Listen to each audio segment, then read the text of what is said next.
किसानों के हित में, खासकर कृषकों की भू अर्जन को लेकर के इनकी भूमि का 4 गुना मुआवजा देने का निर्णय किया गया है। ये हमारे राज्य का एक ऐतिहासिक निर्णय है, इसको सरल भाषा में इसको फैक्टर 1 से बढ़ाकर 2 करना बोलते हैं, जिसके कारण से किसानों को उनकी भूमि का अधिक न्याय संगत और सम्मानजनक प्रतिकर मिलने का, अर्थात इसमें जिस किसी की भूमि का अर्जन होगा उसको उस गाइडलाइन के मुआवजे से ग्रामीण क्षेत्र में 4 गुना दिया जाएगा। इसमें कोई कॉम्प्लिकेशन नहीं, इसके कॉम्प्लिकेशन की सरलता से हमने 1 और 2 नगरीय क्षेत्र के अंदर उसका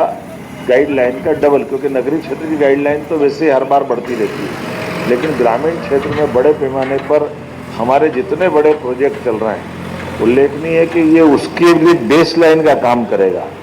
इसलिए मध्य प्रदेश भूमि अर्जन और पुनर्व्यवस्थापन में उचित प्रतिकरण पारदर्शिता का अधिकार अधिनियम 2013 जो लागू हुआ था, इसको भू अर्जन अधिनियम 2013 बोलते हैं। इसकी धारा 26 के अंतर्गत भूमि के मूल्य निर्धारण के जो सिद्धांत प्रतिपादित किए गए, उसमें हमने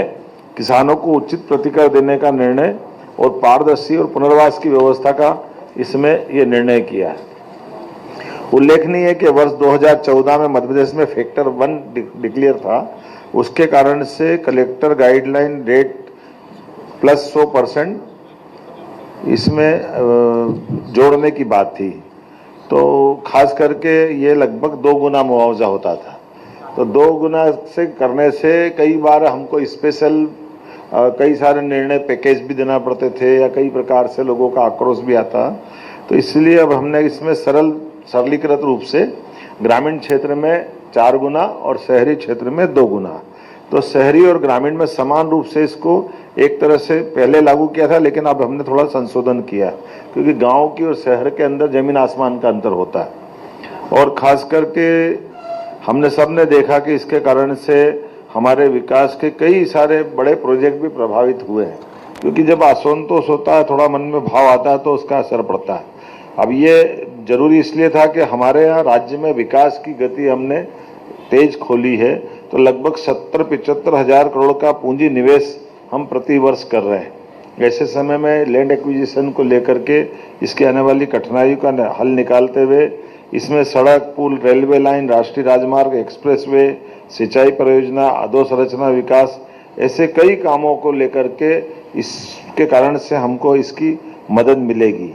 उल्लेखनीय है कि ये भाव हमारे मन में ये सारी कठिनाइयों को महसूस करने के लिए इस दिशा में बढ़े थे। हम 7 नवंबर 2025 को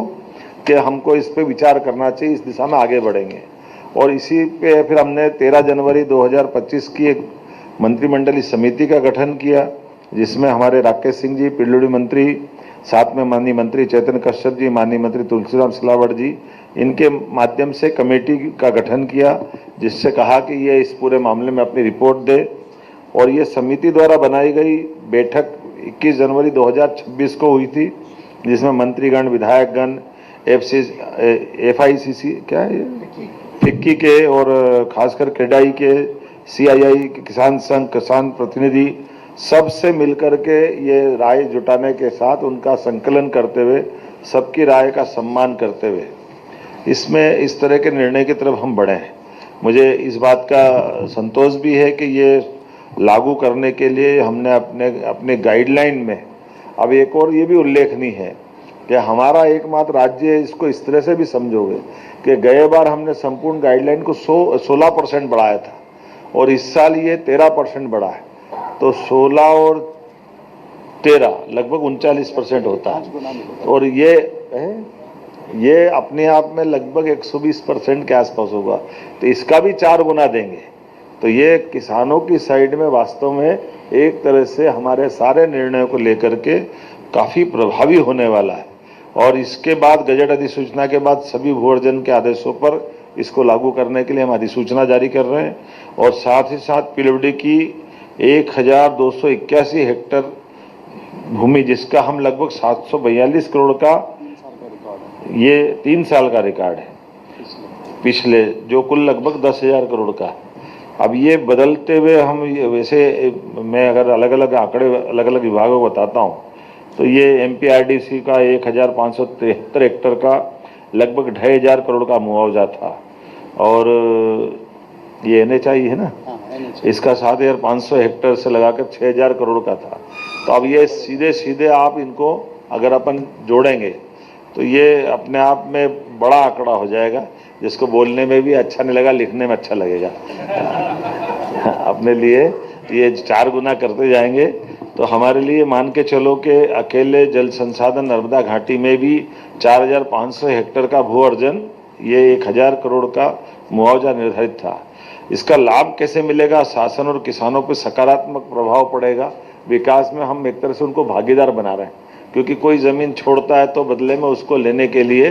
अपनी जमी जमाई व्यवस्थाओं में हटना भी कठिन चुनौती होती है। ऐसे में योग्य प्रकार से नई ज़मीन लेने के लिए भी उसको इससे मदद मिलेगी और भू अर्जन के कार्यों में तेजी होगी, परियोजना समय पर आएगी, भू अर्जन विवादों को टाला जाएगा, विकास कार्य निर्विघ्न होंगे, ग्रामीण अर्थव्यवस्था मजबूत होगी, किसान समृद्ध होंगे। इसलिए केवल हमारा निर्णय नहीं है, किसानों के संकल्प का, उनके समाधान का निर्णय, जिसमें किसान हित सर्वोच्च प्राथमिकता के साथ ले रहे हैं। विकास और किसान साथ साथ है, संवेदनशील, निर्णायक, और ये नेतृत्व की दृष्टि से हमने अपने सामूहिक नेतृत्व में इस बात को स्वीकारा है। इसलिए विकास भी और किसान का सम्मान भी। किसान समृद्ध तो मध्य प्रदेश समृद्ध। मैं मान के चलता हूँ कि इसी भाव से हम चलते हुए एक अपने विकास के संकल्प के साथ आगे बढ़ रहे हैं, और इसीलिए मुझे लगा कि ये बड़ा विषय है। इस विषय में हमारी अपनी सबकी एक बार इस तरह से चर्चा होना चाहिए, क्योंकि ये बात भी सही है कि हम देश के मध्य में बैठे हैं, और मध्य में बैठने से हमारे लिए सभी सेक्टर में समान रूप से, जैसे आपकी जानकारी में है, हमने तय किया कि हमारे बजट को अब वर्तमान चुनौतियों के बीच में भी हमारे विकास को भी और इसको लगभग 14% की ग्रोथ से बढ़ाते हुए 5 साल में डबल करेंगे, और उस स्पीड को मेंटेन करते हुए हमारा राज्य करीब करीब उस दिशा में काफ़ी हद तक बढ़ा है। ऐसे में नदी जोड़ो अभियान हमारा केन बेतवा, PKC, अब ताप्ती के साथ भी आ रहा है। तो हमारे लिए एक तरफ ये, दूसरी तरफ मेट्रोपॉलिटन सिटियों के आधार पर भी हम अपने शहरीकरण के आधार पर भी नगर से आगे बढ़ना चाहते हैं। तो स्वाभाविक रूप से इसमें अगर हम बढ़ते हैं तो हमको ये लैंड एक्विजिशन पे बड़ा निर्णय लेना पड़ेगा। उल्लेखनीय है कि मैं केवल एक आंकड़ा बताना चाहूँगा कि हमारे पास ये 2023-24 में अब तक 3 वर्षों में 55,530 किसानों के विभिन्न परियोजना में 16,000 करोड़ की राशि का मुआवजा हमने अभी तक वितरित किया है। अर्थात प्रतिवर्ष लगभग 5,300 करोड़ का था, और इस दर से आने वाले वर्षों में विकास दर की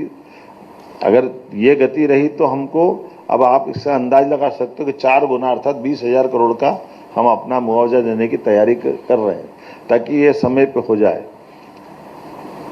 खास करके ये जो हमने निर्णय किया है, ये बढ़ी हुई दरें राज्य और केंद्र सरकार के समस्त भू अर्जन परियोजनाओं पर तत्काल प्रभाव से लागू होगी।